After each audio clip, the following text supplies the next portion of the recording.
some 8-man football out there? I was. There's a beauty to 8-man football. It's fun to watch, and good to see these guys, young kids, have a chance to come play in Memorial Stadium. It's a lot of fun.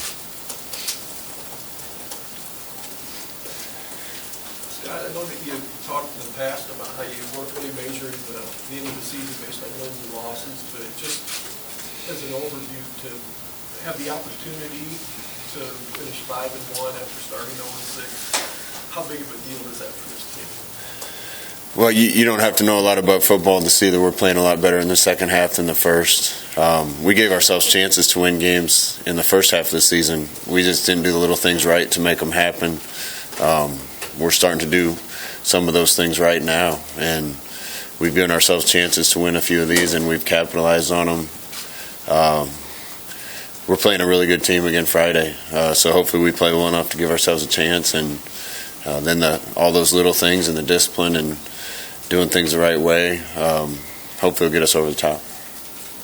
I know there's sometimes just stray injuries that you can't help, but overall, how have you felt like your team has held up through the course of the Big Ten play in your first year physically? We've had some injuries that you kind of can't help that are just going to happen in football, but every year I've been around Zach Duvall and his strength staff, we've been one of the healthiest teams around. And I think a lot of the injuries that had kind of plagued Nebraska players before have been limited this year. Other than some of those that you can't help that are just going to happen once in a while and are unfortunate, we haven't had many soft tissue injuries or shoulders or things of that nature. And a lot of that has to do with the fact that the kids are bigger and stronger and they're able to be more physical and survive in Big Ten games. What's the status of Katie's field?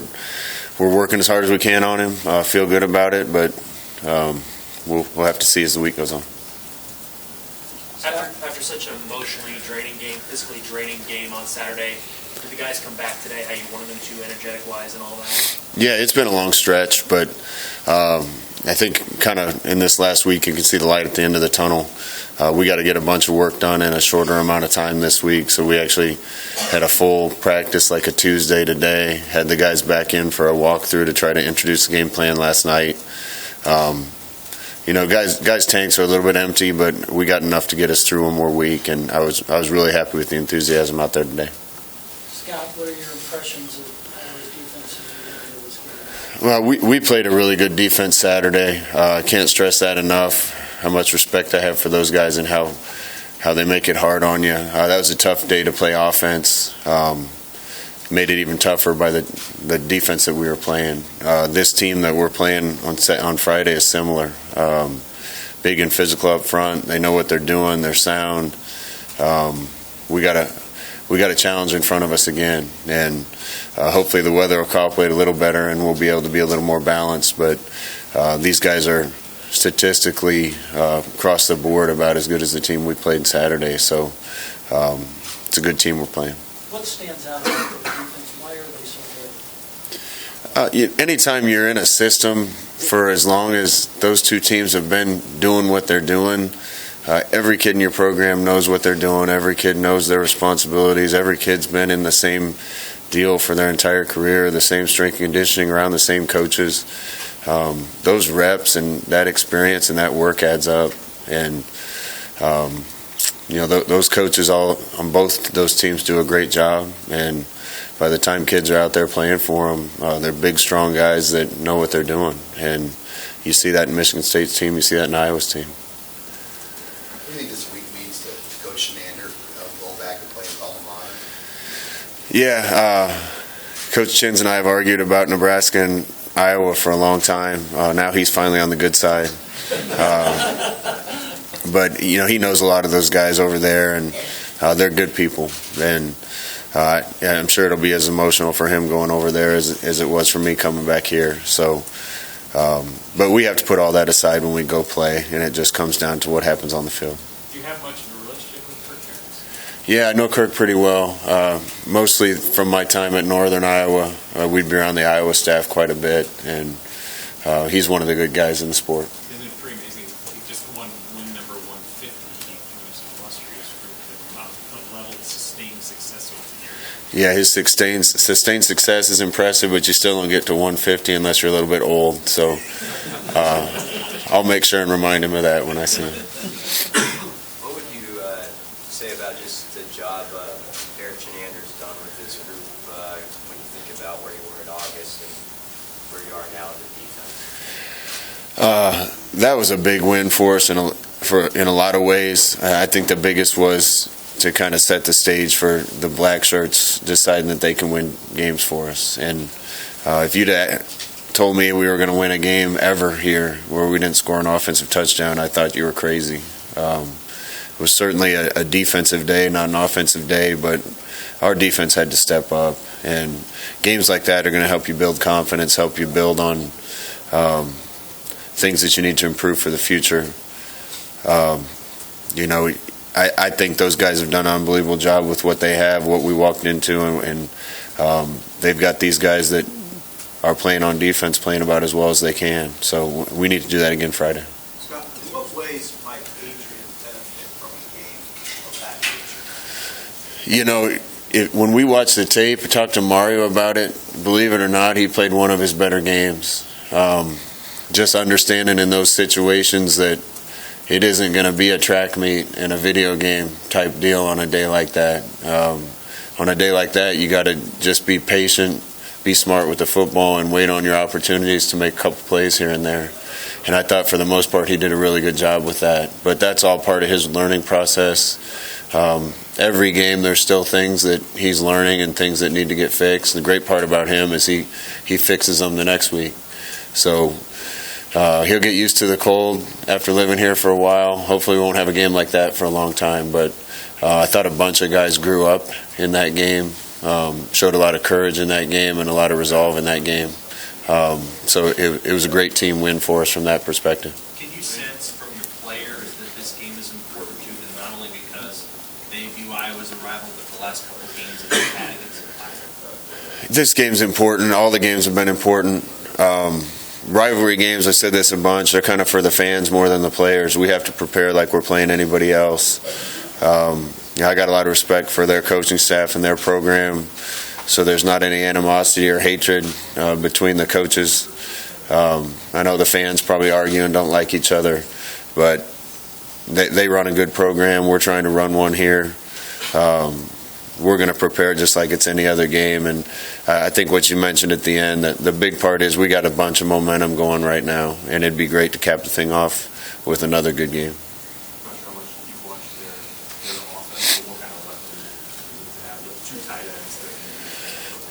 Yeah, I've certainly watched them enough to know that they're really good on offense. Been impressed with, I think they're more multiple than they used to be. Do a good job throwing it, mixing it up with formations, and then they got guys that can hurt you. The two tight ends are as good as there is in this league. Watching them as we've been preparing for other people, both those guys are great players, can really run, can do everything you ask a tight end to do. So we'll have an eye on them.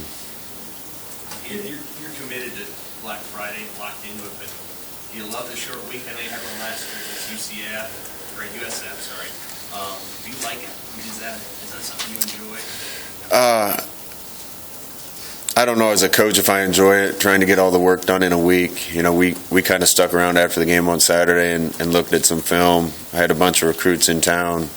Had to do that a lot of Sunday, and then had to have a walkthrough right away the day after a game. It's not ideal, but around here that's a tradition, and I think that's probably more important than getting us another hour or two of sleep.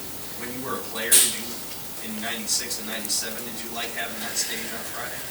I think the stage is awesome for our program and for whoever we're playing on that day.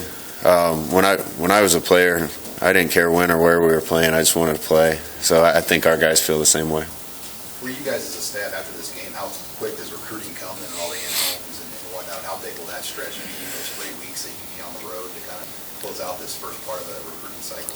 Yeah, we're going to get out in force right after the game, so we'll leave already this weekend and get out on the road. And I think what's been happening here is pretty apparent to a lot of the people that we're talking to.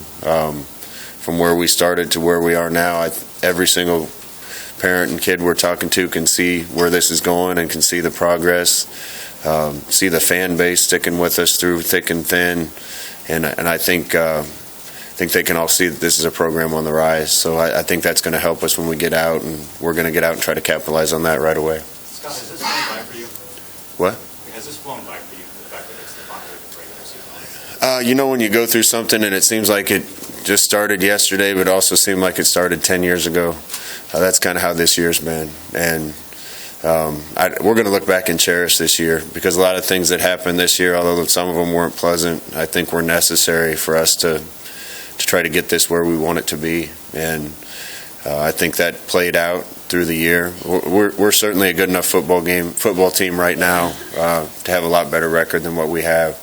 But it's kind of been pretty sweet and special to see the guys band together and rally and persevere and have the second half of the season that they've had. Scott, the state football championships are today and tomorrow. You've even got a couple of recruits playing tonight.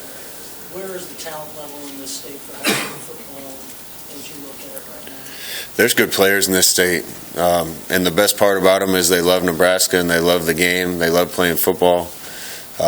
We're going to try to get every player that we think is capable of playing at this university from the state here, and quite a few will be on the field at these state championship games today. One of the benefits of not having a bye week and being out recruiting as a staff is we still have some evaluation days, so we're going to be able to go out and watch some of the games and have a presence at some of these games. And I never got to play in a state championship game in high school. I think we got beat in the semifinals 3 times. So I'm a little jealous of the guys that are out there, but it's got to be an exhilarating feeling for them to be playing out here for a state title. Scott, you've gone through one, not here, but at UCF, you've gone through one December signing period. I guess, now that that's under your belt, how do you look at the December signing period?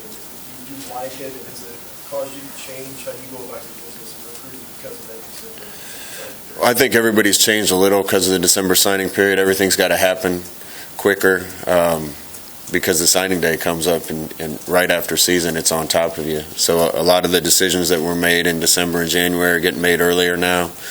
So we have to try to be ahead of the game. We'll continue to get farther and farther ahead in our recruiting as we get through each one of these classes and be able to look at even younger kids and get a jump start on things. But really like where we are right now. We need to add some more talent to this team, make sure that we're putting the good talent that we have right now in the best possible position to win. And in order to do that, we need to add some pieces. Looking forward to get out and recruiting and selling what I think everybody can see is happening here. Scott? How did you see recruits react to that scene Saturday? Because some people try to use the cold against certain programs, but is there a selling point to it too? If you want to play in the next level, you got to do that, those conditions and stuff like that.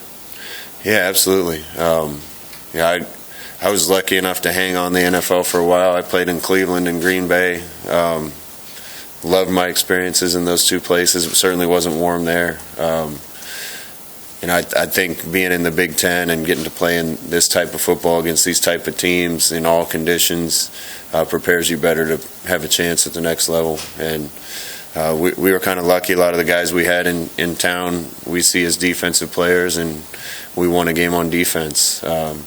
Some of them had seen snow but had never seen snow falling from the sky. So I think they enjoyed it. It was a great scene and a great environment, and I think it was a great weekend for us.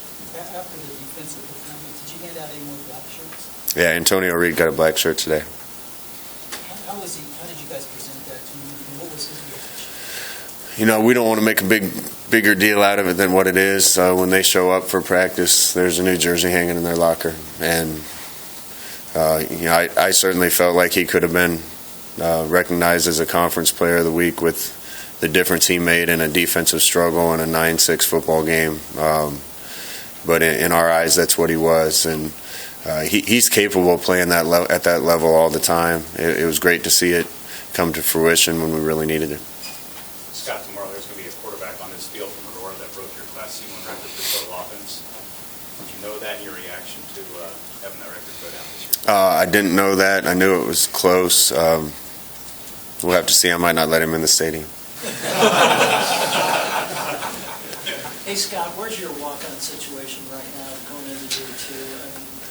How many more would you like to have, and what's that situation like? We're going to keep building the walk-on program. It's one thing just to have numbers on a team. It's another to have guys that we genuinely feel like can contribute to this program, that we're going to work with and build, and that can become not just players but starters on this football team. So if there's a young man that we think can be a great player here, we're going to try to get him in this program. And hopefully in the future, the guys that are walk-ons on this team are competing against one another to get an opportunity to play, to get an opportunity to stay on the team and be a part of what we're building. And so we'll keep trying to push the numbers, but at some point they're going to have to compete for spots like anybody else, and that's only going to make us better.